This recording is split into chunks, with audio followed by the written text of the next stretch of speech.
If you haven't seen our short film escape room, then stop watching this and check out the links in the notes below, because we're about to ruin everything for you. Spoilers incoming, you have been warned.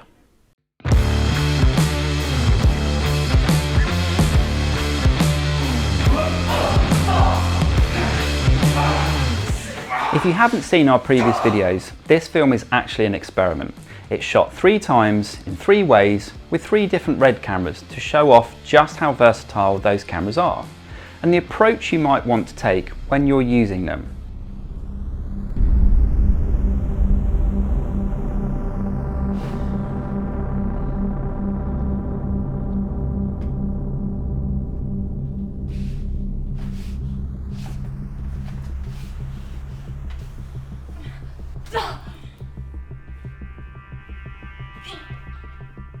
When we pitched this idea, we'd noticed that there really weren't many or any videos out there that compared cameras made by just one brand.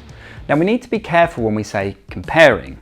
We don't mean showing that one is better than another, because that's entirely subjective and also just not true. It means that we're illustrating the strengths of each of the 3 cameras and how to go about working with them.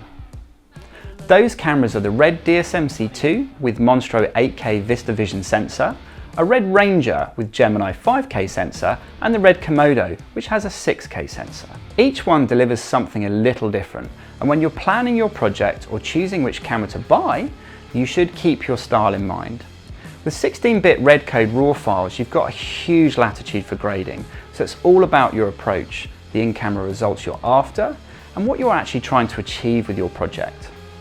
So we sat down and thought, the best way to show off cinema cameras is probably just to make a film.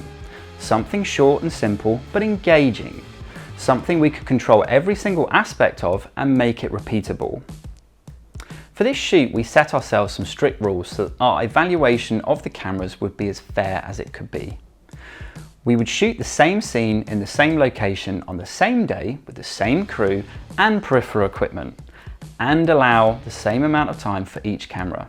The only thing that would change is the time of day, which actually helps because it plays the strengths of each sensor. But that's the only structural element that we allowed to shift. We can be there for the tracking shot. You can try, or we can pop the entire tripod onto.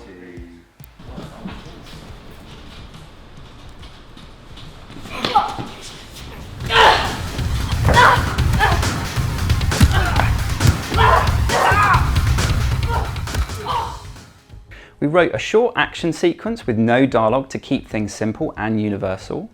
We made a basic storyboard and script breakdown and recruited some professionals to help us complete the project. The entire crew on this shoot was fantastic, from the actors to the fight coordinator, makeup artist, production team, cinematographer, and everyone in between. Working with people who really know what they're doing makes a project like this so much easier in every way. Because we have most of our own gear, we did all the prep work ahead of time. We did a tech recce with our cinematographer Jake, so he knew what we were going for, and then he worked with us on the day to position lights, and we just left them where they were, no moving things around. Again, to keep the whole process straightforward as it could be. When you're working on a shoot, there's normally a lot of time lost moving lights, repositioning props, and working with different camera setups. We wanted to get rid of as much of that as possible, and we built enough time into the schedule to allow the fight scene itself to be worked out and rehearsed on the day as well. We also planned to switch up our style of shooting to match each camera, purely handheld with the Komodo, and then a mixture of shoulder and sticks mounted for the DSMC2 and Ranger. As it turned out, we did a bit of everything for all of them. The Komodo never sat on a shoulder rig, but we did put it on a tripod for a couple of shots. We were surprised at how effortlessly the Ranger worked on the shoulder. It's just balanced so nicely. Working with a strict time constraint was also pretty interesting, constantly keeping an eye on how long we had left. We had half an hour at the beginning of the first shooting period to do some final prep, but we still finished on time. No extensions. That really is a testament to not only how amazing our crew was, but also how impressive the Komodo is. We left one lens on it and went full run and gun approach, which really served to come up with a baseline for the rest of the day as well. We'll be releasing a commentary on the film soon, so make sure you subscribe to the channel and watch when it comes out to hear more about how we worked with each camera. We've had a couple of people suggest that the shoot probably got easier the more times we did it, and there is some truth in that. The more the fight was repeated, the more practiced the actors became. The real skill there is maintaining consistency and energy. We knew that we were wrapping close to midnight, which made for a long day. But again, the actors were incredible and kept things on point all the way through. We even got our alternative ending filmed on the Ranger when we wrapped early. Yes, that's right, we wrapped early. 3 versions of one action film, shot in one day, and we finished ahead of schedule. How? The crew. The crew were amazing. Did I mention that?